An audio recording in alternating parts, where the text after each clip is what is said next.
Alright, back again. Of course, I did forget something. I'll show you the back of the machine. And to show you some of the settings here. This thing's got the wire in it, and it's a little heavier. It's late at night. I'm trying to... Alrighty. So, let's see.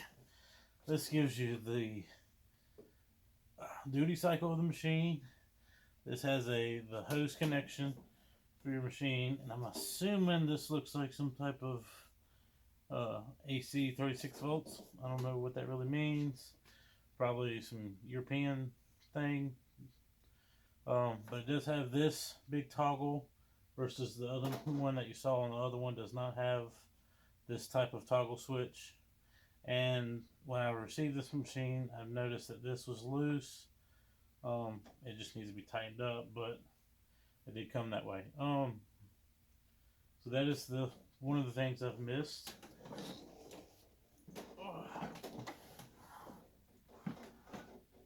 They both have great duty cycles. It's like 60% at max, or right below max or something like that. It's right real high, 60%. Then you get 100% for everything else. I did a project not too long ago that had I want to say it was a 444 inches of weld on it, and I did the majority of those welds with this machine, and some of them with this machine, just trying to dial it in. And it was a quick project, so I didn't change them a lot, so I did more with this one. But a lot of them I'll show you a little bit. Ignore all that, but that little bit there is, let's see if I can show you that better. That little bit there is pretty much what you get out of both these machines. It does take you a little bit to practice and figure out. This is some stick in there that I was playing with. But yeah, it does fairly good. You can play with it, see what you need to get.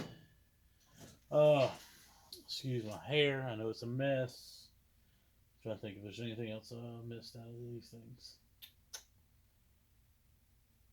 I think I mentioned on the unboxing, but you do get a hose with this one. You do not get a hose with this one.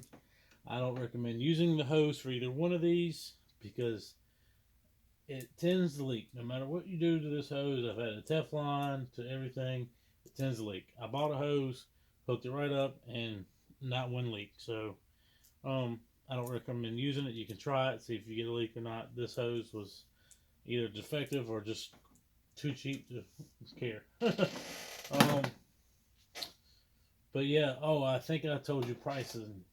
I know currently now, last time I looked at it, which was a few days ago, this was on their website, YesWelder.com for I think $399. When I bought this one, it was Father's Day, and there was a Father's Day 15% coupon, so it brought it down to $340. Great buy, I believe. And this one I bought just slightly before that, and they usually always have a 10% discount. On some holidays, they have a 15% discount. And this one I think is listed for, was it $369 or $359 something like that on Amazon. But you get the 10% discount code automatically through Amazon.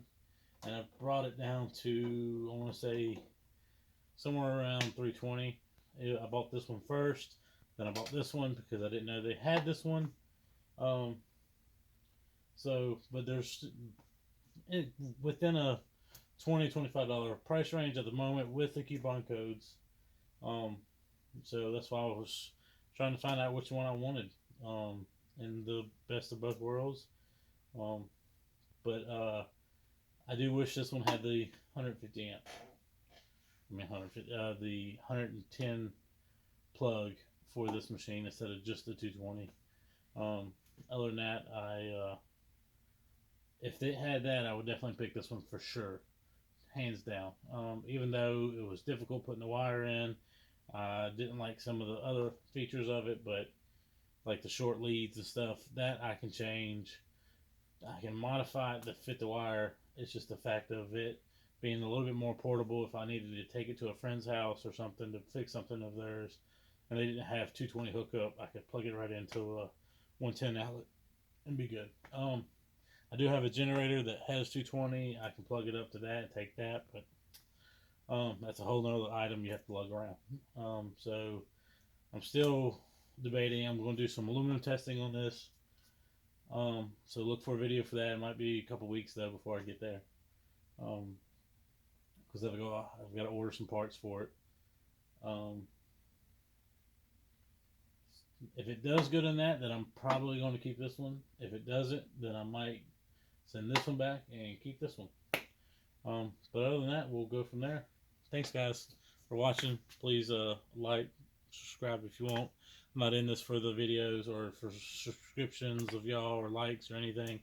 I'm in this just to strictly give y'all information of hopefully a decent welder I did my research on and figured out if it was a good welder to buy for someone that is a welder that doesn't have a lot of money to spend on a welder, to buy your blue or red machines, your Lincolns or your Millers, that are decent, or there's even decent ones that out there that cost a little bit more than this. But if you're on a budget and your wife won't let you spend money, but a little bit at a time, I recommend getting one of these two welders.